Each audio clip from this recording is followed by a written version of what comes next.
Hello, welcome to another kind of WiLS vendor collaborative webinar. This session, I am joined by two folks from Springshare. I've got Sarah and Brian who have come to us from Springshare. They've got a really exciting session to present, and I like to get out of the way of these things as quickly as possible. So I will say welcome to Sarah and Brian. Welcome to all of you who are joining us today. And Sarah or Brian, are one of you ready to kind of take over the screen share? Yes, thanks a bunch, Jeff. Yeah. All right, so let me get this pulled up here. And here we go.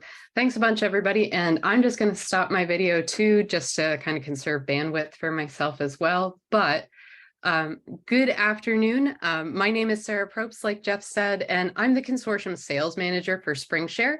With me today is my colleague, Brian Walton, who is our public library sales manager.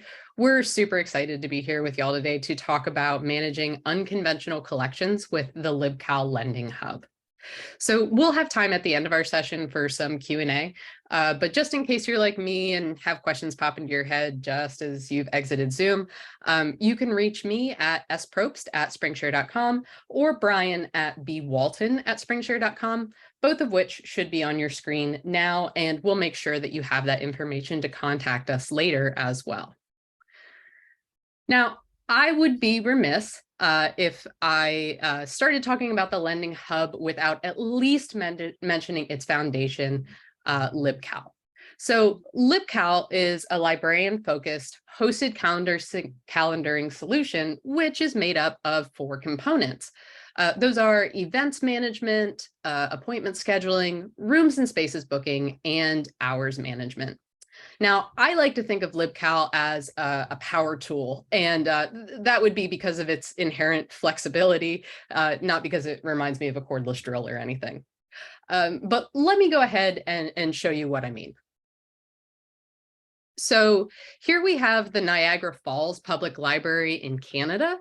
And we can see here that they're using LibCal to both advertise some events. For instance, this is a gallery that they're doing right now. And they're also using it to collect registration. LibCal is great for both uses, and it can handle collecting registration for events that occur over multiple dates and times, as well as just one-off kind of events.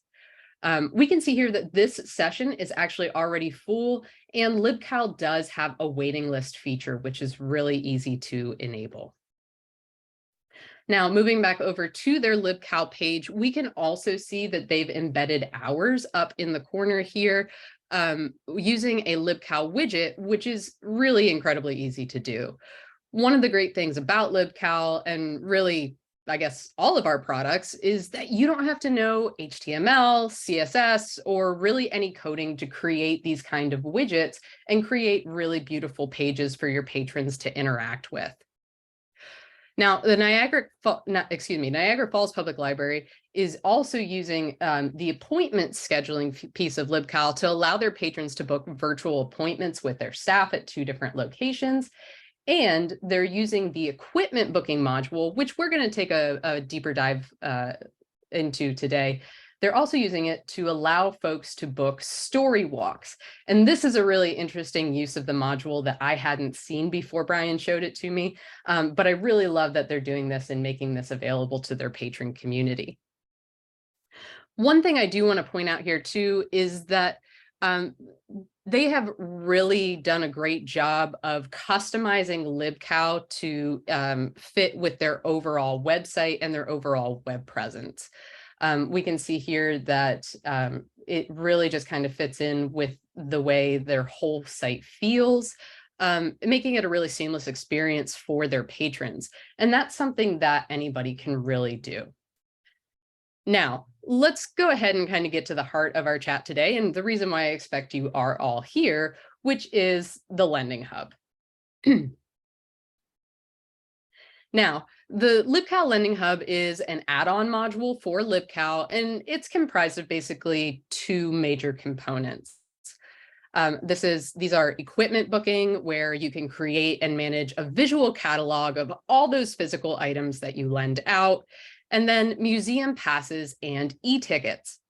Now, this is a recently released feature that we're really excited about, and I think a lot of libraries are excited about too, because it's something that folks have been asking about for a while. This enables you to lend physical passes from museums, zoos, or other organizations that your library works with. You can also create downloadable electronic passes that can be emailed directly to your patrons, which is really, really handy for those folks who maybe work during the hours that the library is open, or even purely just for accessibility reasons. Now, if you're already a LibCal and equipment booking module subscriber, the museum passes and e-tickets functionality is already available to you in your system. Handy thing about the Lending Hub is that it kind of allows for mixing and matching, right? So you can use all of the parts, or you can just use some of the parts. Say, for instance, you're really only interested in the equipment booking piece right now, and you can just use that. It's really all up to you. Now, it also creates opportunities down the line for expansion, which is great. So say, for instance, you're already working with a local art museum or some such, and you have those physical passes, but you've been looking for a way to really expand and look how to create digital passes. And this provides an option for you to do that. Speaking of expansion as well, the Lending Hub can easily grow with your collection. So say if you only need a visual catalog of 20 items right now, but in 6 months your collection grows and you find that you need space for 50, we can easily increase that capacity for you without any disruption to your system or your workflow. Now, we're going to look at some really interesting live examples and use cases today, and we're going to start with the equipment booking piece of the Lending Hub. Okay, so here we have Natrona County Library's Library of Things.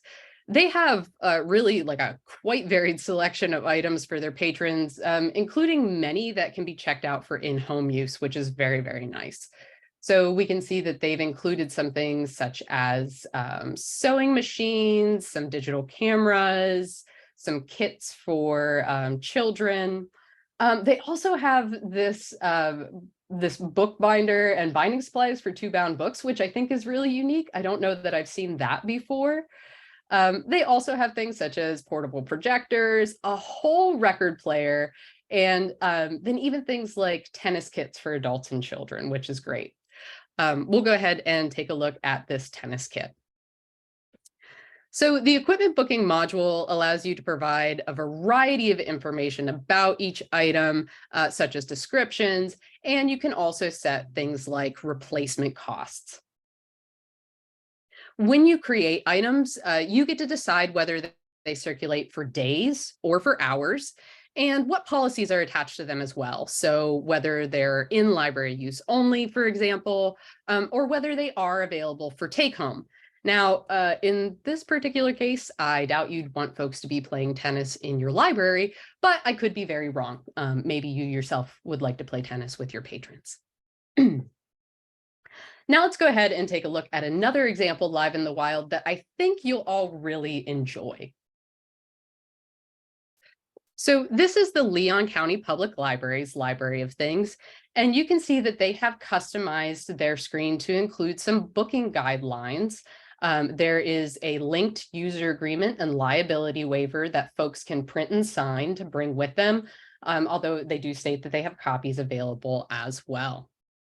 Now, let's take a look at some of the very interesting collection items that they have decided to make available for their patrons. Here we see that they have decided to make available an electric digging auger, which is incredible. We also have fruit pickers and 2 Ryobi power washers. Now, I don't know about you, but it is definitely that time of year where I am thinking and wishing that I was just a little bit closer to Leon County Public Library, because I would be putting in for the power washer for sure. Let's go ahead and take a look at this here. So again, you can include a variety of pieces of information. You can link out to things like user manuals and quick start guides, which is really helpful for those more, shall we say, detailed pieces of equipment that you're lending out to your community. Again, we see that they've included lost item charges information. And we also see that this is an incredibly popular piece of equipment. I can certainly understand why that would be the case. I happened to look at this just a little bit earlier today, and I know that the next available booking for this item isn't until August. So let me just go ahead and click on that. Now here down at the bottom, once you find an open slot, we can see that our booking would start on Monday, August 21st at 10. And we could then change our return date though. And these are all custom settings that you decide on the back end. Again, these could be daily rentals, hourly rentals, and things of that nature. So we could have it as long as September 3rd, which is incredibly generous. But if we did need it for a shorter amount of time, say only a week, we could change that return date before adding to our cart. Now we have this add to cart functionality because it's very easy for patrons to use, and it's a process that they're already incredibly familiar with, being on the internet as often as everybody is. Now I just want to hop over to the equipment catalog in our Springy library so I can show you a couple more features that we haven't touched on thus far. So while LibCal and the yes, and this module is very good for dealing with our unconventional or very unconventional collections, as the case may be. It's also excellent for things such as laptops, cameras, and tablets, cameras, and laptops. Now let's go ahead and take a look at this. Now here you can see that this is going to be an hourly rental. I'll go ahead and just select an option here. And here we can see that in addition to associating replacement costs with an item, you can also charge a fee for equipment rentals. This may be helpful if there are things that you're incurring costs for, maybe like consumable items and DIY kits and things like that. So LibCal does include credit card integration as well, and patrons can easily pay for any charges when they go to checkout. I'm going to go ahead and add this item to my cart. Here you can see that this is now my booking time that I've claimed, and that I have one item with a total of $5 cost in my cart. Now, I am going to select another item for this time period. So let's say perhaps I need a camera for the project that I'm going to do as well. And again, variety of pieces of information. And we have also elected to include instructions here where you can embed very handy things like video tutorials. Now, if I scroll down, we can see that LibCal has automatically condensed the reservation times available to me so that it matches the reservation times that are already in my cart for other items. This is really handy. You don't have to think about, what time did I pick for that other thing? LibCal already kind of takes the guesswork out of that for you. So I'm going to pick the item that I want. And here again, we can see that this is a longer rental than the laptop. But I'm going to go ahead and make it so that I can return it at the same time as my laptop rental. And we can either go ahead and add that to the cart if there were additional things we wanted to add, or we could go to add cart and checkout, which is what we'll do. Now, on our checkout screen, we can see a variety of booking details, including any costs that may be associated. Here also, you have the ability to add customizable terms and conditions for your patrons to read before they complete this process. Again, you can have different terms and conditions for the items that you include in your collection. Now let's go ahead and complete this process. But before completing the booking, your patron will need to complete a booking form, and your forms are customizable as well. And you can have multiple booking forms for your items too. So booking forms at this point can be routed through an authentication layer. This way that you can ensure that only card holders can request any items. You can include information in your booking form, asking them to confirm agreement to your terms and conditions you may have had on the next page, as well as any other information you'd like to collect. Now, something we haven't talked about is what happens when they submit their booking request. Now, bookings can be automatically accepted based on item and availability and criteria that you specify on the back end, or they can be mediated by librarians for specific item types. And that is entirely up to you. You can also, again, kind of have a mix and match situation where some items are available or where some items are confirmed automatically and other ones are available on a mediated basis. Again, it's entirely whatever is best for your library's workflow. Now, at this point, I am going to stop sharing my screen and turn it over to Brian so that he can talk to you about museum passes and tickets.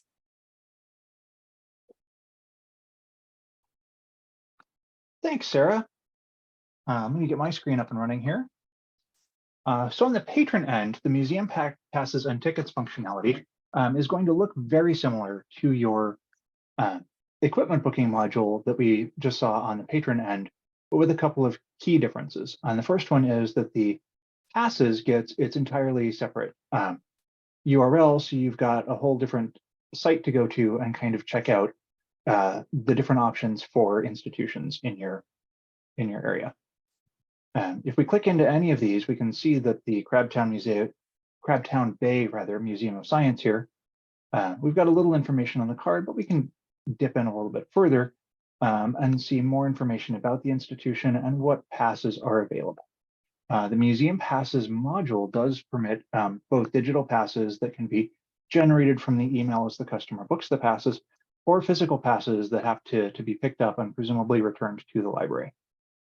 Down here beneath, passes all check out on a daily basis.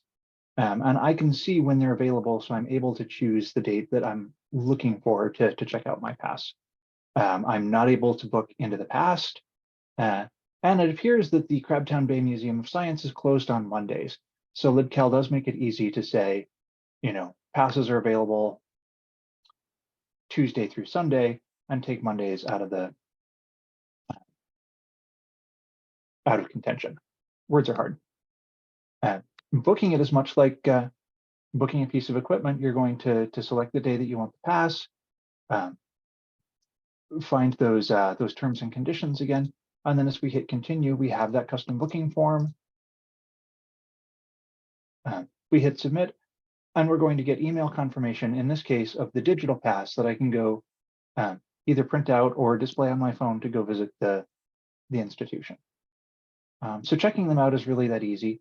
The second key thing that I really enjoy about the tickets and passes module is the ability to browse by date rather than by institution. Because if you're going to a place, it's often useful to know, when you're going.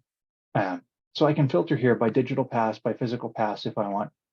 And then I can select the date. So I'm able to say, my kids are going to be home from school on the 31st. I need to take them somewhere. What passes are going to be available that day for me to take them to the museum? So I can see that on the 31st, I've got the option of taking them to the Springy Wax Museum, the Performing Arts Center, or the Crabtown Bay Museum of Science. And from there, it's once again a question of just going ahead and booking that pass. And we're off and running. You do have the option to set up some booking limits for the passes, both on a patron level and a pass level. So if your institution says, we will give you access to the pass, we'd like you to circulate it no more than once a week. You'll be able to set that up in the back end, and you'll be able to tell LibCal that you want individual customers to be checking out passes no more than any given number of times per week or per month or per day. So you'll have the ability to set some limits there and to keep people from borrowing your passes forever and completely overrunning your institutions with library customers, as nice as that sounds. And that is in a nutshell, the tickets and passes portion. You can use this for basically any institution in your location that requires passes or tickets.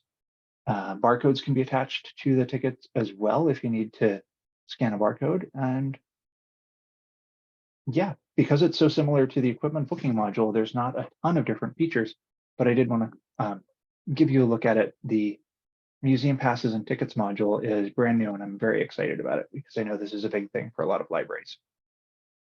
And with that, I'm going to stop sharing my screen and presumably hand it back over to everybody else. Thanks, Brian. So let me just pull this up here.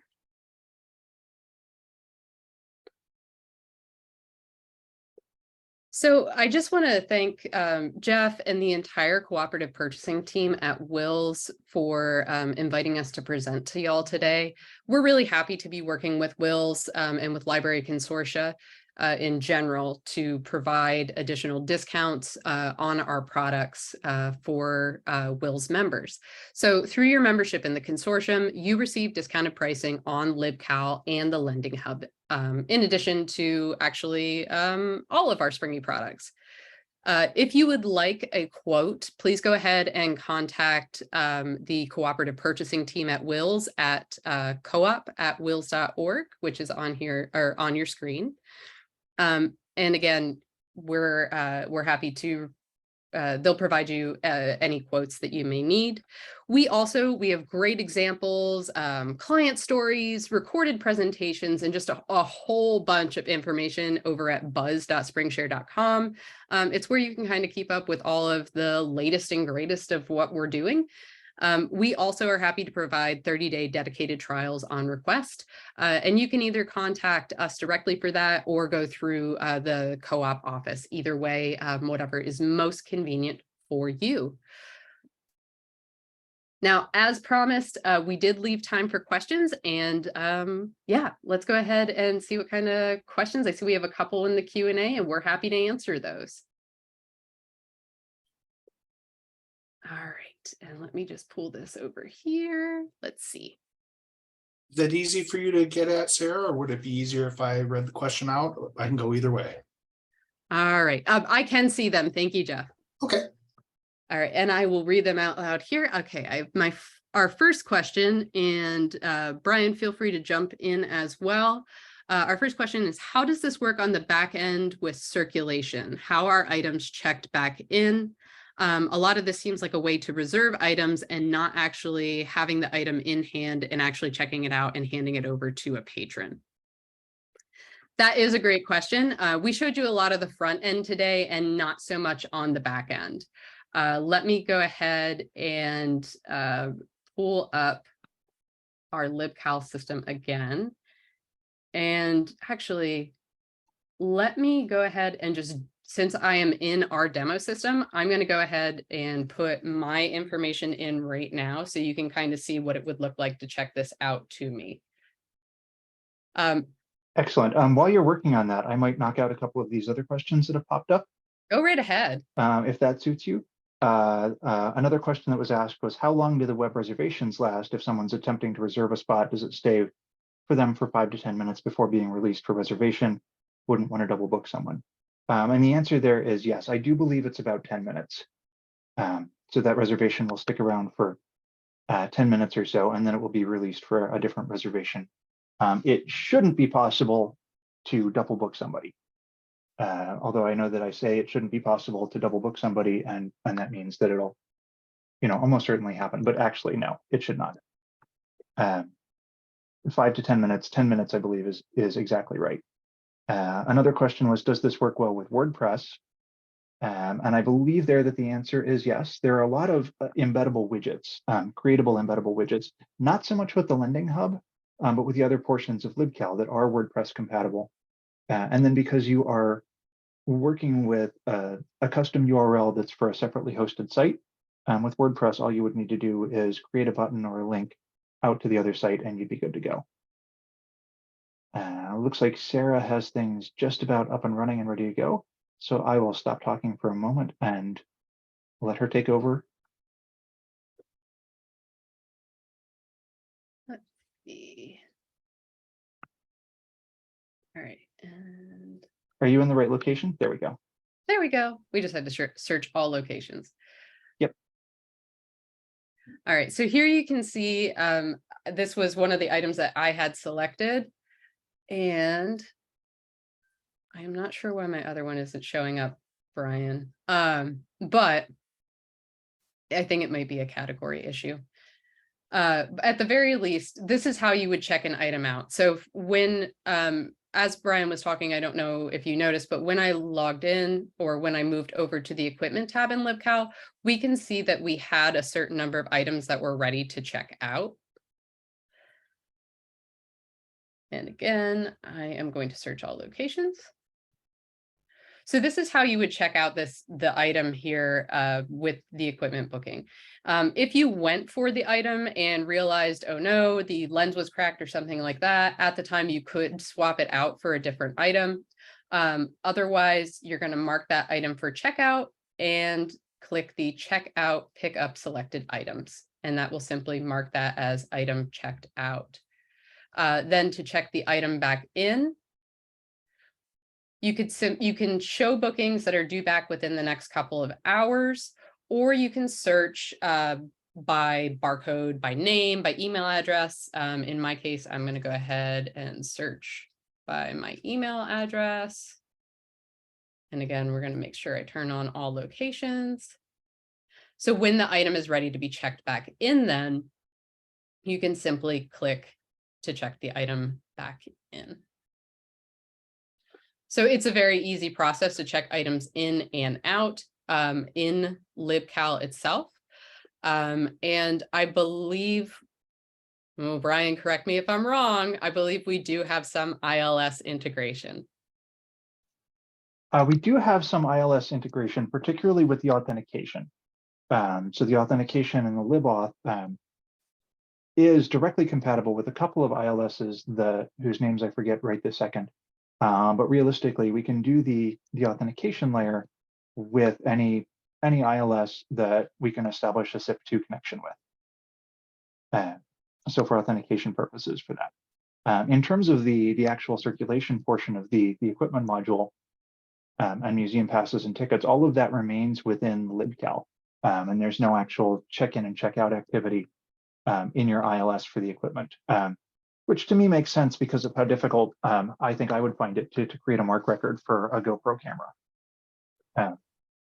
You do have access to statistics on how well your equipment is circulating and how well your passes and all are circulating as well. So you'll get that data directly from LibCal. And there are other options, like you can set parameters and booking limits, so you can limit the number of pieces of equipment that everybody can check out and how often and how far out into the future. It's really quite flexible that way.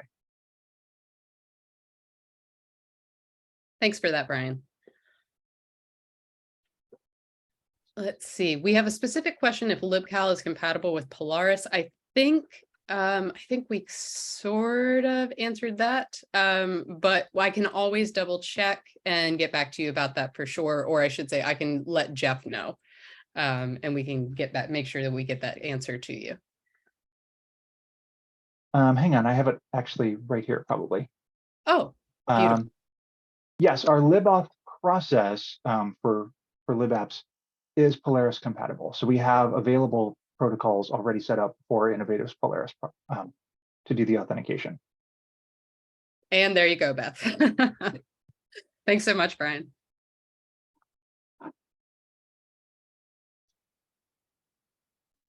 And I just, while Brian was talking about some of the stats and things that are available, I did pull some of the stats, or I did pull up the stats that we have in our demo system, so y'all can kind of get an idea for the things that are available as far as equipment goes.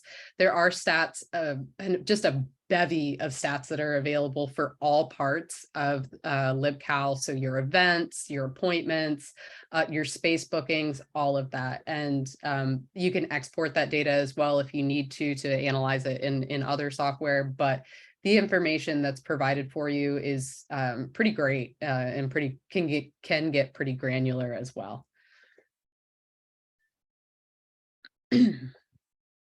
Oh, here's another one. Is LibCal compatible with Bibliovation LibLime? Now, I am not certain about that one in particular, but that is something we can look into. This is a good time for me to jump in and say that we will, today's session is being recorded. So like all of our kind of webinars, we're recording it and we'll send out a follow-up message, including the recording. And if we've got answers to any questions that we don't have at hand here in the live session, we can certainly include those answers as part of the recording as well, or in the email that the recording comes out on. Beautiful. Thanks so much, Jeff. Gladly. Yeah, my pleasure. Does anyone have any other questions for our presenters today? If not, I will. I'll reiterate what Sarah said earlier, that we, excuse me, that WiLS is a longtime partner with Springshare. We're delighted to be helping them kind of make you aware of some cool new stuff that they're able to do for you. So please do reach out to us, as Sarah mentioned, at our co-op at wils.org email address, or if you've got, if you're used to using our quote request form, you can use that as well. So if you need a price quote, hit us up either of those ways. If you have an additional questions or information that you want, feel free to reach out to us. Feel free to reach out to Sarah or Brian as well. I will make sure to include their contact information in the follow-up message that I'll be sending too.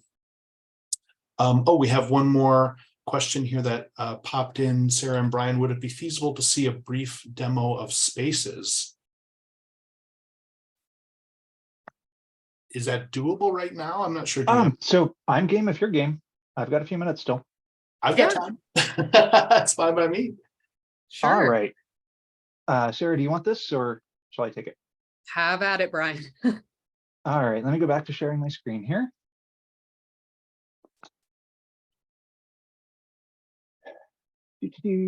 So there we go. So this is Arapahoe Library's Spaces system. Now they have multiple branches. Sorry, Brian, we're not. There we seeing. go. Yeah, no, I should actually hit the share button is what should happen.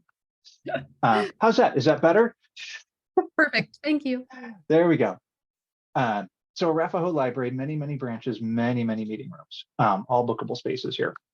If I click into any individual space, very filterable. So I can filter by location, I can filter by category, and I particularly can filter by capacity. So if I am, as a customer, the head of the homeowners association, and I am certain that 40 people are going to come this time, I can filter for spaces that just show that. I can also view all the locations and have a look at everything system-wide. But I just want to go back to the one library for a second here.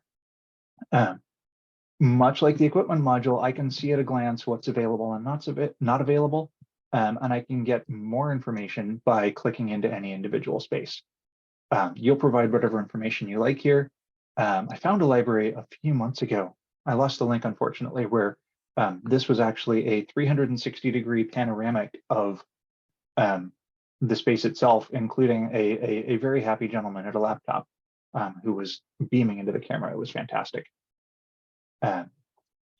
And then the booking process is very much the same in terms of I just select my start time and my end time. If there's a charge to use the space, it's going to pop up down here, and then I'll hit submit, and I get taken through to the rules for the space. So I've got the rules here, and I can't say I wasn't shown those before being passed through to that custom booking form. Again, you've got the authentication layer. So if you want your customers to be validating with their library card information prior to booking the space, you can do that. And this is a mediated space. So rather than booking my space, I'm submitting it for approval. And I'll get a follow-up email with the library's decision. On the patron end, that's as easy as that gets. On the staff end, let me just find like our public library here. I have a view of the same booking grid with additional information. So I can see more information about why a space might be busy or not busy. I can add bookings, either single or recurring, or make exceptions to the hours on the back end here. And I can view all of the confirmed bookings for all locations and see sort of what's up with this booking for table 4, including checking them in and checking them out if you wanted to do that. You've got that booking explorer, so you can search and create embeddable widgets. So if you wanted to do an embedded button for booking your space, you can.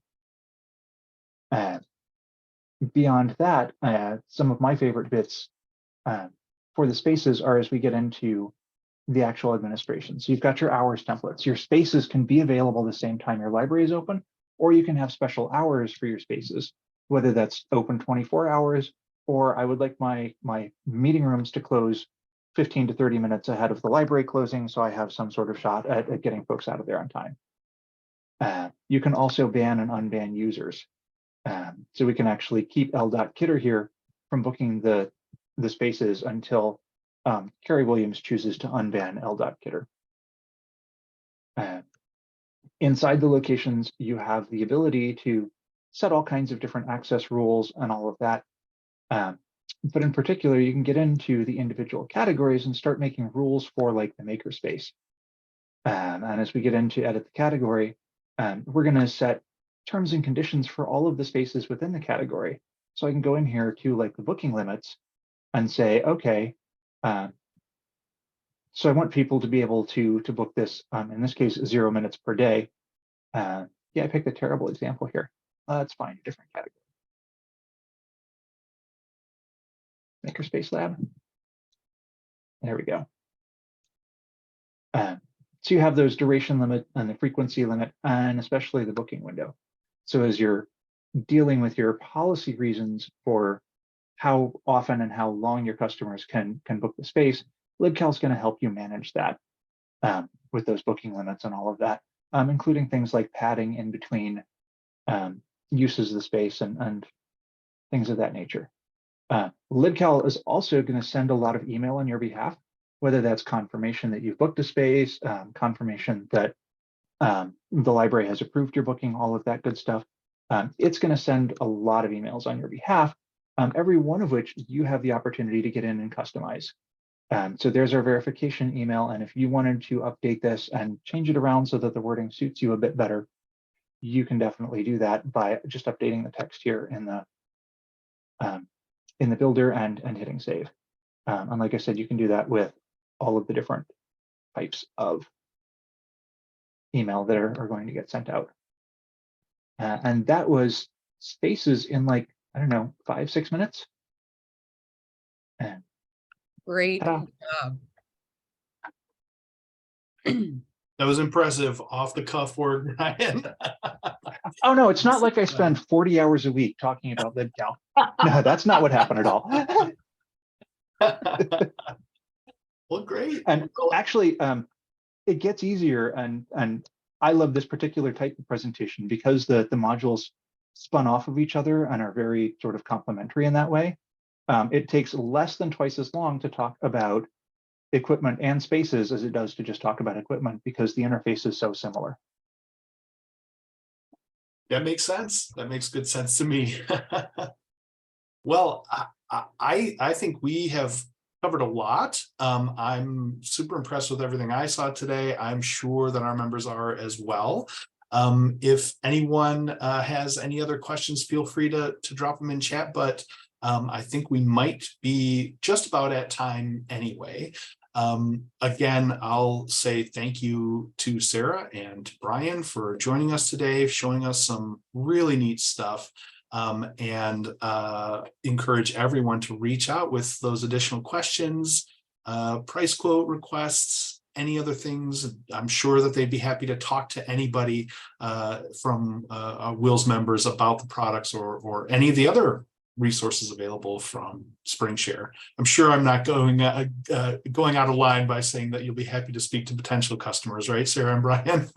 Absolutely. Of course. Great. Any last thoughts you want to share before we wrap up, Sarah or Brian? Just again, thank you so much for having us, and thanks to all of you for everything you do and for being WiLS members. We're delighted to be working with y'all.